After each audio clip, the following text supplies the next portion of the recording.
बरसात की एक शाम श्यामपुर गांव के दो लोग चाय की दुकान पर बैठे। उनके चेहरों से साफ दिख रहा था कि आज वह लोग काफी उदास है। जहां यह लोग मिलकर राधु की चाय 2-3 कप पी जाते, वह कोई आज एक कप चाय तक नहीं पिया। हर कोई गांव की मौजूदा समस्याओं को लेकर विचलित है। इसी बीच गांव के वर्तमान हेडमास्टर राजेश उपाध्याय राधु की चाय की दुकान पर आ जाते हैं। अरे रामलाल माधव, तुम दोनों आज इतना उदास होकर क्यों बैठे हो? मुझे इस गांव में आए इतने दिन हो गए, लेकिन मैंने तुम्हें कभी इतना उदास नहीं देखा। हमेशा तुम्हें हंसते मुस्कुराते हुए ही देखा है, लेकिन आज अचानक क्या हुआ? आइए मास्टर जी, बैठिए। आपकी चाय तैयार है। मास्टर जी, मुझे पता था आप थोड़ी देर में यहाँ आ जाओगे।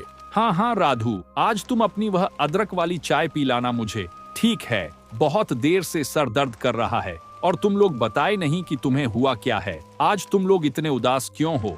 असल में क्या है ना मास्टर जी, हम सभी लोगों का आज मन बहुत उदास है। क्यों?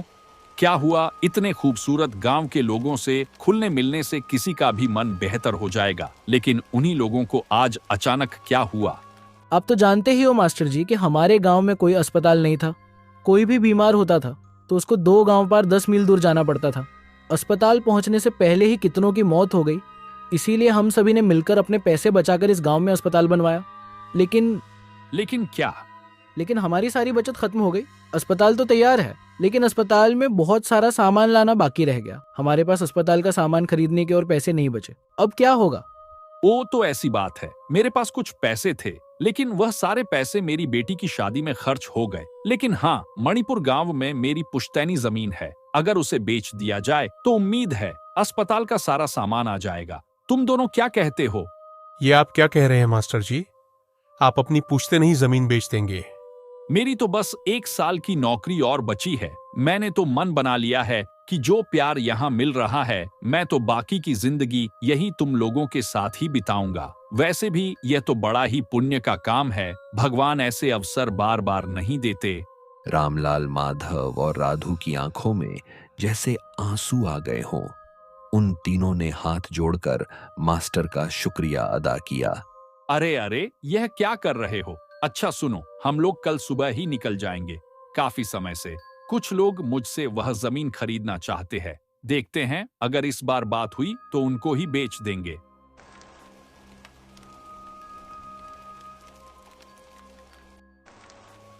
अगले दिन सुबह रामलाल माधव और मास्टर इच्छापुर गांव की तरफ चल पड़े। जब वह ट्रेन में थे, बाहर बहुत जोर से बारिश हो रही थी। आसमान काले बादलों से ढका हुआ था और हवा भी बहुत तेज चल रही थी। ये बारिश तो रुकने का नाम ही नहीं ले रही है। मैं भी तो वही सोच रहा हूँ, इतनी बारिश में हम जाएंगे कैसे? वहाँ एक नदी भी तो पार करनी होगी। मास्टर जी, आपका गांव स्टेशन से बहुत दूर है। स्टेशन से उतरकर हमें नदी के किनारे पहुंचना होगा। वहां से फिर नाव लेकर नदी पार करके जाना होगा। फिर मेरा गांव आ जाएगा। ऐसे ही बात करते करते समय बीतता गया। आखिरकार जब वो तीनों स्टेशन पर पहुंचे तो शाम हो चुकी थी। सुनसान स्टेशन पर बस वह तीनों ही आकर उतरे। चलो अच्छा है, बारिश रुक गई है। चलो देखते हैं जल्दी से नाव घाट पर पहुंच पाते हैं या नहीं।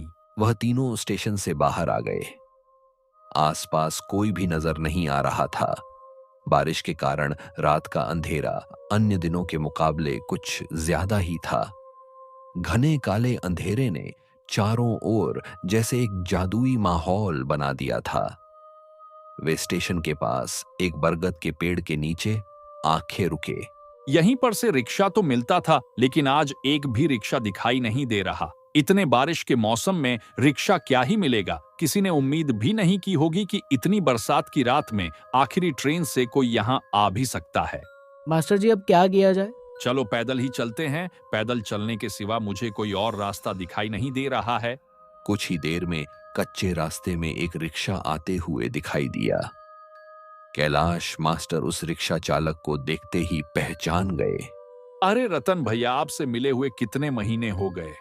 उस आदमी ने कैलाश को थोड़ी देर देखा और फिर कहा, अरे कैलाश, कैसे हो? अपने घर जा रहे हो क्या? जी रतन भैया, मैं तो ठीक हूँ। यह दोनों रामलाल और माधव हैं। मैं जिस गांव में अभी मास्टर हूँ, यह दोनों उसी गांव से हैं। हम सब तो अभी मेरे घर जा रहे हैं। रतन भैया, क्या आप हमें नदी के किनारे तक ले चलोगे क्या? तो हमें आज रात की आखिरी नाव मिल जाती। रतन ने कहा, मुझे नहीं लगता कि इस बरसात की रात में नाव मिलेगी। अच्छा चलो देखते हैं, बैठो। चलो रामलाल और माधव, हमारे पास यह आखिरी मौका है। अगर यह निकल गए तो सारी रात यही बारिश में भीगते हुए बितानी पड़ेगी। चलो चलो। सभी लोग ऑटो रिक्शा में जाकर बैठ गए। अंधेरे में ही रिक्शा आगे बढ़ने लगा। कुछ देर बाद कैलाश ने रतन से पूछा, आपकी तो इतनी उम्र हो गई रतन भैया, फिर भी आप अभी भी यह रिक्शा वैन चलाते हो, आपको तकलीफ नहीं होती?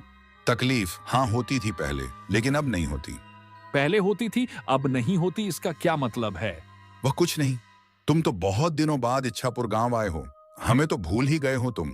नहीं नहीं, ऐसी बात नहीं है रतन भैया। दरअसल काम के सिलसिले में मैं जहाँ रहता हूँ वहाँ से आना जाना नहीं हो, पता है।